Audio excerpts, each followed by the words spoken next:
주일 예배 1부, 2부, 3부, 4부 예배로 드려집니다. 연약한 성도들 치료와 회복을 위해서 기도해 주시기 바랍니다. 중보 기도에 힘이 있습니다.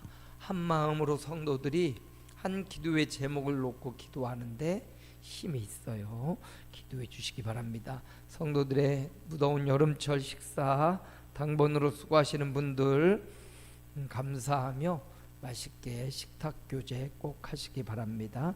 목장별로 주중에 소통하시고 기도 제목도 나누시고 저에게도 알려주셔서 온 목장들이 기도로 더운 여름 잘 날 수 있도록 동참해 주시기 바랍니다. 여름 교육부서 활동 위해서 기도해 주시고요. 고 김용진 집사님의 유가족들이 오늘 우리 교우들에게 떡을 대접하십니다. 고 김용진 집사님 빈자리가 크게 느껴지는데 위하여 기도해 주시고 유가족들의 인가구원 예수 믿는 역사 있도록 기도해 주시기 바랍니다. 다른 광고는 주보를 참고해 주시기 바랍니다. 오늘은 영상도 볼 수가 없기 때문에 바로 하나님 말씀을 전하도록 하겠습니다. 지난 주간 우리는 샬롬을 누리려면 어떻게 해야 되는지, 사사기에 나타나는 기드온, 사사 기드온의 이야기를 통해서 어떻게 하면 우리가 샬롬을 누릴 수 있는지, 우리 총회의 표 샬롬 이제 마무리가 되고 있는데 여름 성경학교의 주제도 교육부서 주제도 샬롬이고 우리 작년부도 이 여름에 샬롬이란 주제를 한번 다루려고 지난 주간 샬롬을 나누었습니다. 어떻게 샬롬을 누릴 수 있는가? 이스라엘 백성들이 미디안으로부터 7년 동안이나 고통의 세월을 보냈습니다. 먹을 것 다 빼앗겨요. 농사 지은 것 다 빼앗깁니다. 와서 탈취하고 약탈해 갑니다. 이게 7년이라는 세월이라 계속되었습니다. 7년 동안 이렇게 약탈과 수탈을 겪은 이유를 근본적 원인을 찾아보았습니다. 근본적 원인이 하나님을 떠났기 때문입니다. 전능하시고 창조주이시고 은혜와 평강을 주시는 분, 곡식을 익게 하시고 거두게 하시는 분, 땅의 계절의 변화를 이루시는 분, 섭리하시는 그 하나님을 버리고 보이는 우상, 바알과 아세라, 신 아닌 그것들이 인생의 풍요와 타산을 준다고 믿고 하나님을 떠났습니다. 하나님을 경외하면서 떠났단 말이죠. 그러니까 그들에게 고난이 왔고 가난도 왔어요. 우리 인생의 고난과 가난, 아픔과 여러 가지 슬픔, 하나님께로 돌아오라는 신호이고 사인인 것입니다. 어떻게 샬롬을 누릴 수 있습니까? 그 백성들이 창조주 하나님께 부르짖고 기도했어요. 응답하시는 하나님, 생사 화복을 주관하시는 하나님께 돌아와 부르짖었을 때 하나님이 기드온이라는 사사를 준비시켜 주셨다는 겁니다.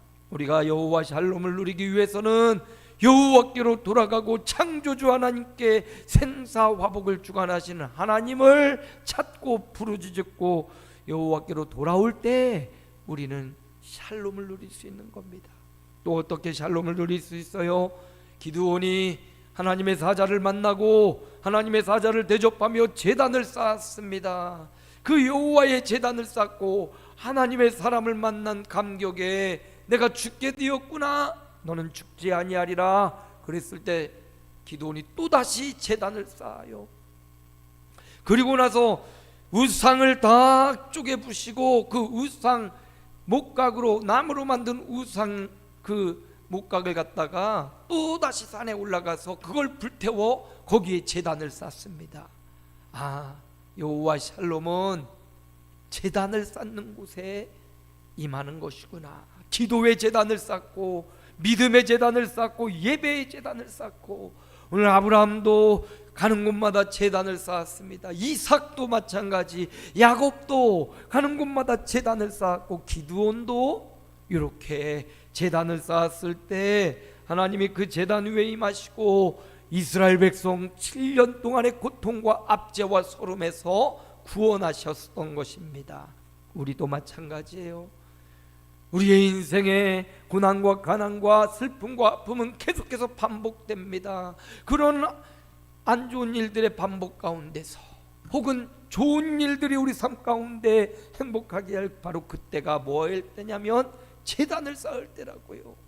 하나님 앞에 나와 엎드리며 창조주 하나님 앞에 부르짖고 간구하고 감사의 제단을 쌓는 것, 여호와 샬롬이 임했던 겁니다. 기드온이 그렇게 제단을 쌓았을 때 그 제단 외에 그 제단의 이름을 스스로 여호와 샬롬이라 선포했어요. 아직 미디안 사람들은 공격하고 이스라엘을 포위하고 있습니다. 바로 그때 아직 적들은 잔존해 있습니다. 그럼에도 기드온은 하나님의 임재를 경험하고 우상을 다 깨부시고 그리고 여호와 샬롬이다 선포했어요. 여호와께서 승리를 주신다, 여호와 하나님이 평강을 주신다 미리 선포했던 겁니다. 그러므로 우리도 제단을 쌓으며 선포해야 됩니다. 하나님이 나의 삶에, 나의 몸에, 나의 마음과 영혼에 치료하시고 회복하시고 샬롬을 주시리라, 샬롬을 선포하시기 바랍니다. 그리고 나서 기드온이 32,000명 이스라엘 백성들이 미디안과 싸우려고 모였습니다. 그 중에 다 돌려보내고 300명, 가장 작은 수 300명을 통하여 하나님의 말씀에 담대히 순종하여 적진에 들어가서 13만 5천 명의 미디안 적들을 완전히 깨부셨어요. 이것은 사람의 힘으로 300명의 용사가 한 것이 아니요, 누가요? 하나님이 하셨다는 것을 보여주는 증거입니다. 그렇습니다. 여호와 샬롬을 어떻게 누려요? 참 어렵고 힘든 일들이 주변에 많습니다. 묻지마 살인, 칼부림을 하는 일들이 지금 주변에 많아지고 있고, 뭐 전국 각지에서 수많은 사람들이 누구를 죽이겠다 막 살인을 예고하고 119명이 검거됐다고 하죠. 이런 불안한 사회 속에 살아가고 있습니다. 태풍이 불고 홍수가 나고 다리가 막 잠기고 이유 없는 질병에 걸리고 이런 안 좋은 일들이 많은 이때 우리가 어떻게 샬롬을 누릴 수 있습니까? 기억하십시오. 여호와 하나님께 돌아오는 자가 샬롬을 누립니다. 그리고 제단을 쌓고 믿음으로 샬롬을 선포하고 담대하게 순종하는 사람에게는 하나님이 샬롬을 주겠다, 평강을 주겠다, 승리의 함성을 주겠다. 올여름과 남은 생에 우리 성도들이 이렇게 여호와 샬롬을 누리시기를 주님의 이름으로 축복합니다. 오늘 이제 누가복음으로 돌아왔습니다. 누가복음 예수님, 베드로는 예수님을 부인하고 주님과 눈이 마주치고 말씀이 생각나서 통곡하고 나갔어요. 이제 주님 혼자 그 대제사장의 집에서 신문 받는 내용이 오늘 말씀입니다. 세 절을 보았는데요, 우리 주님을 지키고 있어요. 도망갈까봐 지키는 사람들이 어떻게 해요? 예수님을 희롱합니다. 여기 희롱하다라는 단어를 살펴보니까 희롱하다는 말은 가지고 놀다, 가지고 노는 거, 가지고 놀아. 어린아이, 어른이 애기들 데리고 막 가지고 노는 것처럼 그냥 아유 이쁘다 가지고 노는 게 아니에요. 장난감처럼 못되게 가지고 노는 것을 희롱이다 라는 단어로 이야기합니다. 누군가 나를 바보 만들려고 하는 사람들이 있다면, 의도적으로 접근해서 나를 바보 만드는 사람들이 있어요. 이게 바로 희롱이에요. 얼마나 억울하고 얼마나 마음이 아프고, 희롱당하는 것, 이거 얼마나 가슴이 찢어집니까? 그런데 예수님이 지금 아무 죄 없잖아요. 사람을 살리고 세우기만 했습니다. 고쳐주고 은혜와 평강을 나눠주셨던 예수님인데 지금 지키는 사람들이 그냥 잘 지켜주는 게 아니라 오히려 어린아이 갖고 놀듯이, 고양이가 쥐를 잡아갖고 막 갖고 놀듯이 예수님을 희롱하고 있어요. 그리고 희롱만 하는 게 아니에요. 말로써 희롱하는 것뿐만 아니라 본문에 보니까 때리고 매질을 하고 있어요, 우리 예수님께. 그리고 눈을 가리면서 누가 너를 치느냐, 선지자처럼 뭐 무당처럼 알아맞혀라, 하나님의 아들이신 예수님은 아십니다. 그럼에도 그들의 희롱에 놀아나지 않지요. 그리고 65절에도 보면 이 외에도 많은 말로 욕하더라. 예수님이 희롱당하고 매맞고 또 많은 말로 욕을 듣고 있습니다. 만약 내가 누군가로부터 욕을 들었다면, 아무 이유 없이 욕을 들었다면, 이유 없이 길 가는 사람이 와서 뺨을 막 친다면, 아무 이유 없이 나를 조롱하고 비난하고 고의적으로 나를 괴롭힌다면, 이거 얼마나 억울하고 답답하고 경찰에 신고를 해서 혹은 법원에 고소를 해가지고 이 억울함을 풀려고 인생을 사는 사람도 많이 있어요. 우리 주님도 지금 희롱을 당하고 계십니다. 자, 오늘 그렇다면 하나님의 아들이신 예수님이 왜 희롱을 당하실까? 주님이 희롱당하신 이유, 주님이 희롱당하신 것은 왜 이런 희롱을 당하시는지를 오늘 살펴보려고 합니다. 왜 주님이 착하고 좋고 선하고 생명의 길, 사망의 길에 있던 사람들을 하나님의 나라로 인도하고 천국 가게 하시는 예수님이 왜 지금 희롱당하고 계십니까? 이유가 있습니다. 첫 번째, 주님이 희롱당하시는 이유, 그가 매맞고 쓰러지고 자빠지신 이유, 아직 공회도 열리지 않았, 재판도 열리지 않았습니다. 죄인이라고 인정된 후에 때리고 옥에 가두고 그 대가를 치르는 것 아닙니까? 근데 예수님은 아직 재판도 열리지 않았는데 이미 지금 매맞고 계셔요. 아파하고 계시고 희롱당하고 계시다는 사실입니다. 왜 예수님이 이런 사람들로부터 희롱당하고 매맞고 또 욕을 먹어야 되느냐? 이유가 있습니다. 오늘 본문을 우리가 잘 살펴보면서 그 이유가 무엇일까? 첫 번째 이유는요, 죄가 얼마나 참혹한지를 우리에게 알려주려는 거예요. 주님은 죄가 없으세요. 그렇죠? 주님은 아무런 죄가 없으십니다. 그런데 이렇게 희롱당하시고 매맞고 욕을 당한 이유는 주님이 당한 그 희롱과 매맞음과 욕은 내가 받아야 될 것인데, 나의 죄로 말미암아 내가 희롱당해야 되고 내가 매맞아야 되고 죄의 대가로 내가 죽어야 되는데, 주님이 죄 없으신 주님이 희롱당하심으로, 죄 없으신 주님이 매맞으심으로, 아, 죄가 이렇게 참혹하게 만드는구나. 하나님의 아들을, 나의 죄 때문에 하나님의 아들을 그렇게 고통 가운데로, 희롱과 조롱 가운데로, 매맞고 피 흘리는 가운데로, 욕 듣는 가운데로 내몰았구나. 그래서 예수님의 희롱당하심을 보면서 나의 죄, 이 죄가 얼마나 나를 참혹하게 만들고 하나님을 참혹하게 만드는지를 발견해야 된단 말이죠. 그래서 여러분, 끊임없이 우리 가운데 도사리는 이 죄, 욕망, 시기와 질투와 욕심과 정욕과 교만과 이 악한 것들이 끊임없이 우리를 공격해 오는데, 여러분 거기에 넘어가지 마시고 이 죄의 결과가 얼마나 참혹한지를 깨닫고 죄와 싸워 이기시기를 바랍니다. 거룩함으로 승리하시기 바랍니다. 그래서 예수님이 친히 성경에 기록되어 자세히 기록하여 희롱당하는 그 모습을 우리에게 보여주고 계시는 거예요. 내가 희롱당해야 될 죄악, 죄의 결과로 내가 맞고 내가 욕을 먹어야 되는데 주님이 대신 받고 계신 거예요. 이걸 보면서 저와 여러분의 삶의 결단이 일어나기 바랍니다. 주님을 그렇게 희롱당하게, 그렇게 고통스럽게, 그렇게 욕먹게 했던 것은 바로 주님이 아니라 나의 죄구나. 나의 죄악으로 인하여 주님이 그 고통을 당하셨구나. 죄의 참혹함을 깨닫고 죄와 싸워 거룩함으로 이김을 결단하시기를 축복합니다. 두 번째, 왜 주님이 이렇게 희롱당하셨습니까?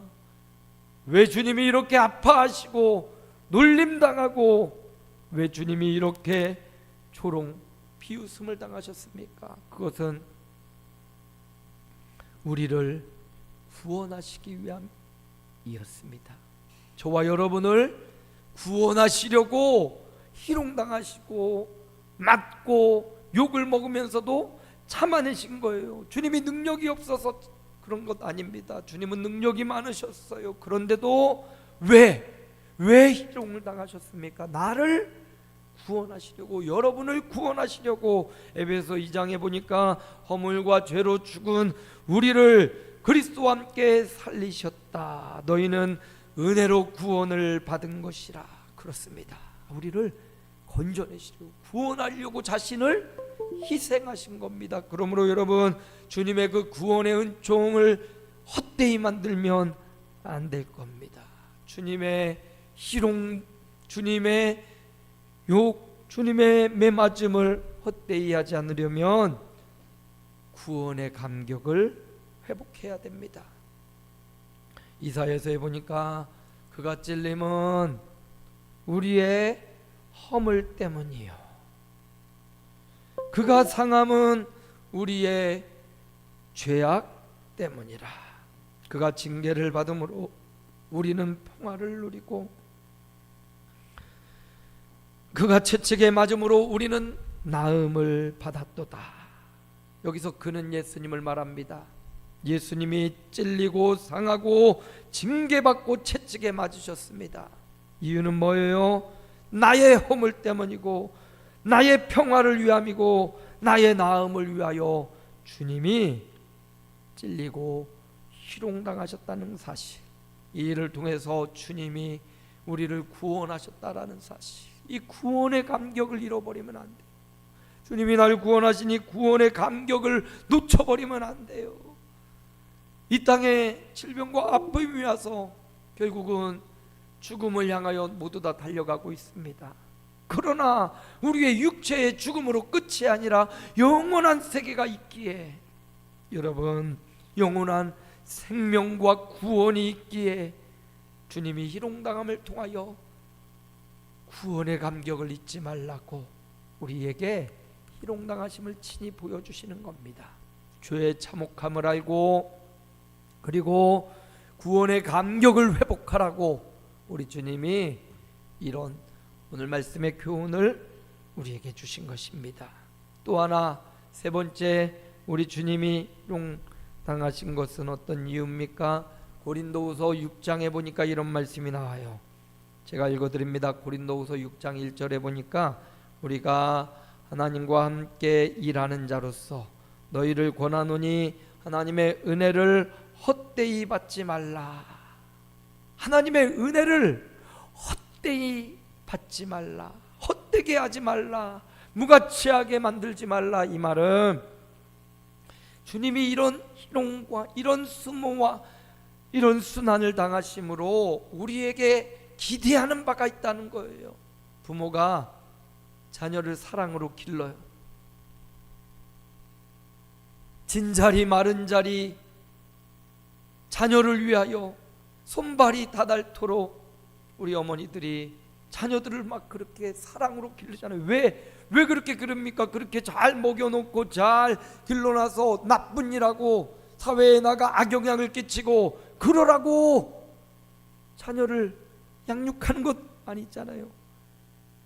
어린아이기부터 그를 양육하면 그가 가정에도 사회에도 여러 사람들에게 선한 영향력을 끼치라는 기대를 가지고 그 기대로 헌신하여 혼신의 힘을 기울이며 자녀를 양육하는 거잖아요. 마찬가지로 우리 주님이 이렇게 희생하신 이유는 우리로 하여금 이 땅을 헛되이 살아가고 무가치하게 네 맘대로 살아가라고 한 게 아니죠.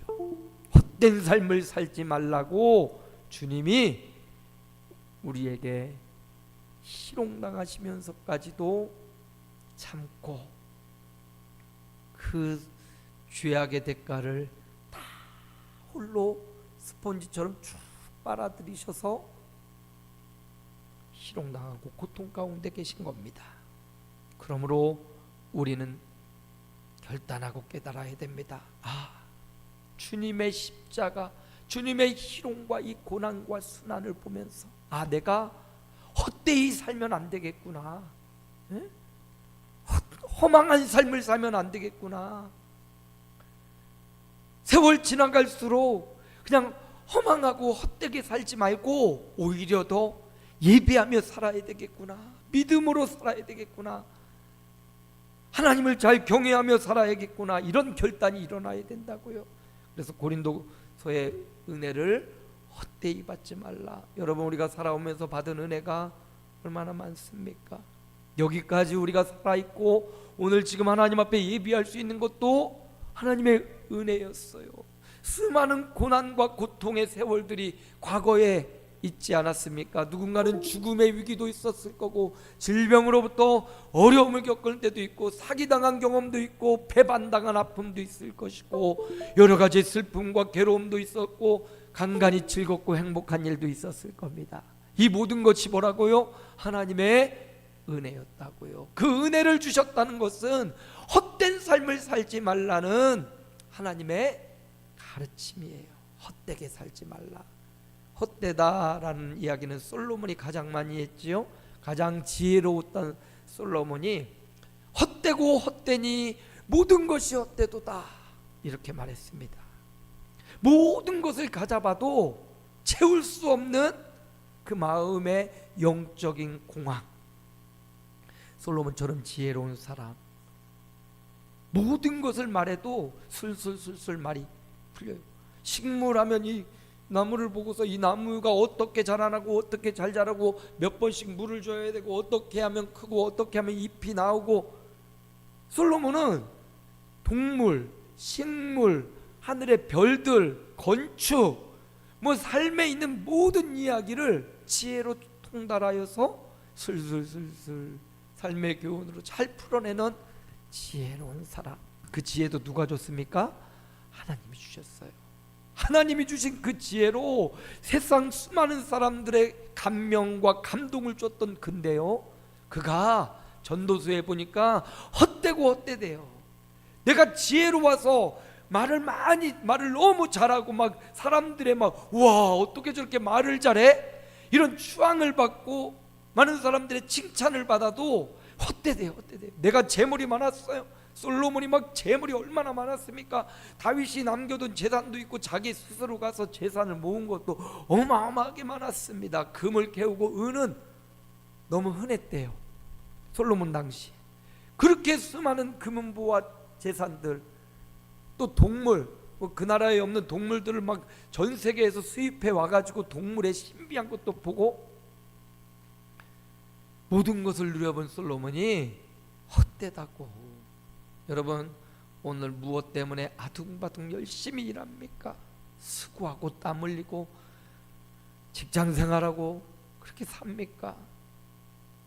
행복하지 않고 하나님을 믿지 않으면 그거 다 소용없는 거라고. 마이클 잭슨이 그렇게 잘 나가던 가수였는데 죽을 때 뭐 관을 금으로 짜서 만들었다고 하는데, 그거 뭐 죽는데 금관이 무슨 소용이 있어요? 누군가 도굴꾼들이 가가지고 그 금 관짝 막 훔쳐가려고 하지 않겠어요? 죽음 앞에 아무 소용이 없죠. 솔로몬도 헛되고 헛되다. 수많은 여인을 품어보고 수많은 것들을 다 누려봤지만 헛되다. 그러면서 그가 말하기를, 저 이 말씀 참 좋아하는 전도서 12장 13절에 보니까 이렇게 말해요.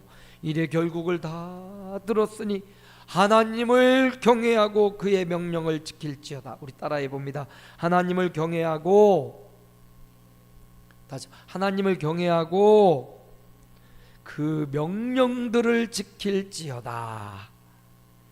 이게 가장 세상에서 가장 지혜롭고 가장 많은 걸 취해봤던, 가장 아픔도 있었던 솔로몬의 최종 결론, 성경에 기록된 결론.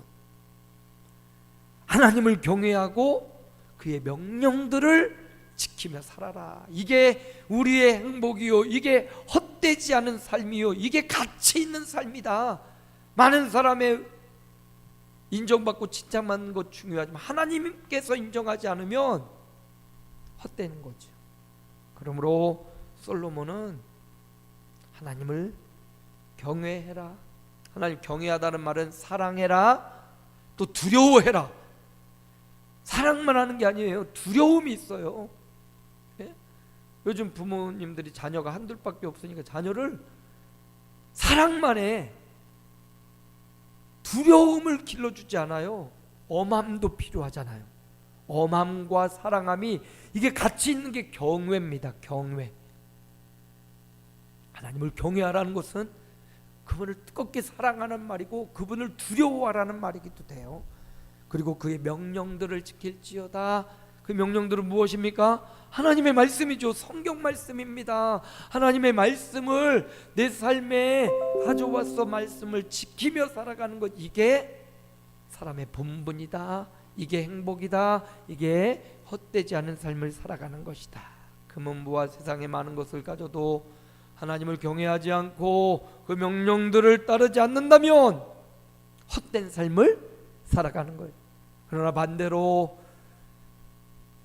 있는 거 별로 없어도 하나님을 경외하면서 그의 명령에 따라 내 삶을 헌신하며 살아가는 것, 하나님은 그것을 기억하시고 그의 삶에 축복해 주겠다 약속합니다.